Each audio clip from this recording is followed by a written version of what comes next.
Bryan Fischer is, of course, one of the craziest Christian fundamentalists in the country, and he decided to talk about science. Not really the topic I think Bible fundamentalists would be experts in. This is hilarious. Let's listen. And then he finishes this psalm by talking really what amounts to a brief discourse on what we know now as the second law of thermodynamics. Remember, the second law of thermodynamics, one of the powerful evidences for creation, is that neither matter nor energy can either be created or destroyed. In other words, there is nothing inside the observable universe that can explain the origin of matter or energy. So what is the logical conclusion? Someone outside the universe put it there. And the second law of thermodynamics tells us that the universe is headed toward a heat death.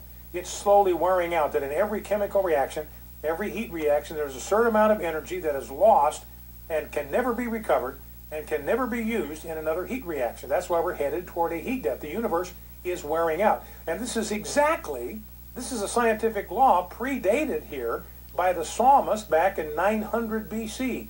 Of old you laid the foundation of the earth, and the heavens are the work of your hands. They will perish, just like scientists are telling us today.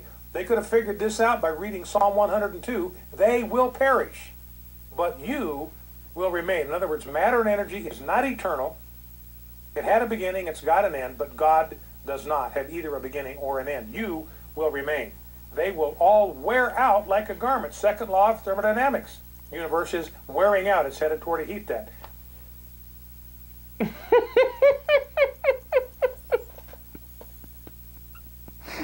You ready for the epic mistakes?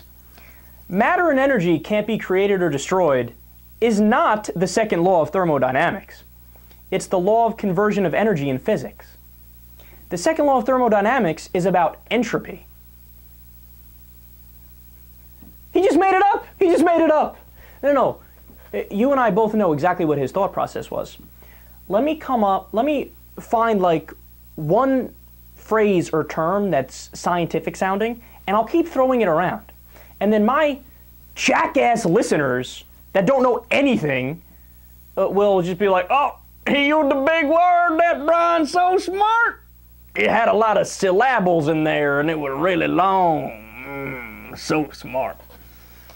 Dude, that's so sad. That's so sad. I mean, it's obviously sad because you're pretending like the Bible has science in it. By the way, the Bible came before science. So how could it have science in it? But he's making that point as if to be like, aha, see, that proves my point. No, it doesn't. It proves the opposite point. But I actually went further on this too. And I read Psalms 102. And I said, hey, let me see if there's anything where we could be somewhat fair to Bryan Fischer. Where maybe there was one word in Psalms 102 that sounded somewhat scientific that he could then take out of context, where if we're being fair to him, we could see how he made an argument out of it somehow. Nope.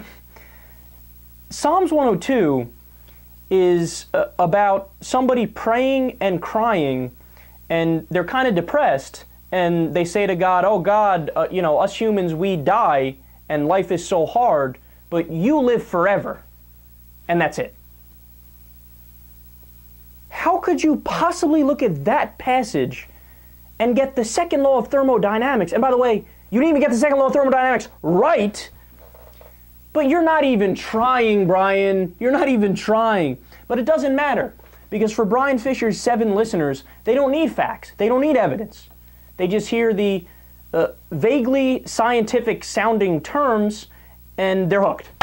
He's got to be on to something. He likes Jesus in the Bible, and he said a big word.